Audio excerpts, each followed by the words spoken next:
The music industry has always dazzled us with its glitz and glamour, but behind the scenes, darker secrets have quietly been unfolding. What if I told you that some of the biggest stars in music were hiding truths that could shake the entire industry to its core? Prince wasn't just famous for his sound. He was a whistleblower exposing a system built on control, manipulation, and exploitation. Now, with explosive details emerging from Diddy's trial confirming many suspicions, everything Prince warned us about starts to sound chillingly real. This isn't merely a music story, it's one about power, betrayal, and the heavy price of speaking out. Prince spent decades locked in a fierce battle to claim ownership of his music, his name, and his image. For him, it wasn't only about the money, it was about freedom. Record labels, especially Warner Music Group, held the rights to everything he created for years, refusing to hand over control of his own catalog. That struggle drove him to take bold actions, writing slave on his face and abandoning his birth name altogether. He wasn't just fighting for himself. He was warning artists everywhere about the cost of handing over their work to powerful corporations. His conflict with Warner was far more than a contract dispute. It was a stand against a whole system designed to keep artists powerless. Prince openly called the music industry a slave system, revealing how labels controlled creativity and earnings. This battle defined his career and message, turning him into a symbol of independence and resistance. But while he fought the machine, darker forces lurked behind the scenes. Forces that would soon threaten everything he stood for. Sean "Diddy" Combs wasn't just another music mogul, he was someone Prince saw as a serious threat. Over time, Diddy quietly strengthened his ties with major labels like Warner Music Group, the very company Prince had spent years fighting. For Prince, this wasn't business as usual, it was deeply personal. He believed Diddy was helping build a new kind of music machine, one that didn't just control music but also controlled people through money, influence, and even blackmail. Rumors suggest Prince feared how these alliances were reshaping the industry's power structure. Those close to him say he saw Diddy's rise not only as a threat to artistic freedom, but as a dangerous move toward deeper control and less accountability.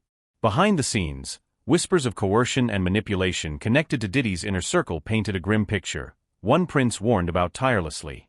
Comedian Cat Williams wasn't just a funny man, he was among the few Prince trusted enough to share his deepest concerns.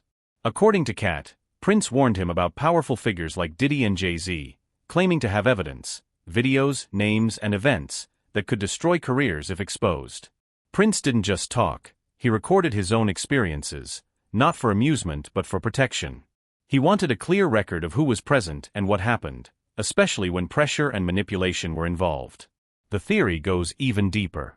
Some believe Prince uncovered a network where artists were lured to private industry events, then filmed and blackmailed into silence or submission. Others had hinted at similar tales, but Prince's resources suggested he might have had real proof. This secret evidence painted a chilling portrait of the music business's dark underbelly, one Prince desperately tried to expose before his untimely death. In his final years, Prince's world grew smaller and more guarded. He increased security at Paisley Park and became highly selective about who entered his inner circle.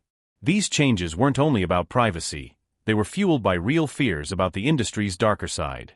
Prince spoke openly about the pressures young artists faced, especially at exclusive parties where exploitation and coercion were rumored to be common. To protect others, Prince created his own safe haven, the 3,121 parties.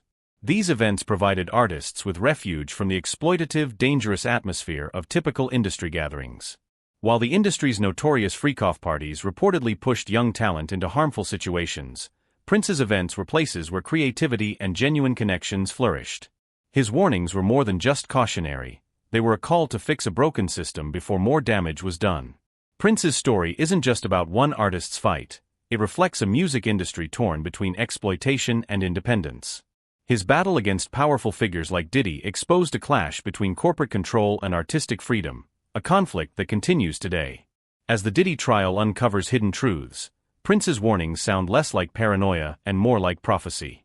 What Prince left behind was more than music, it was a message about ownership, freedom, and bravery.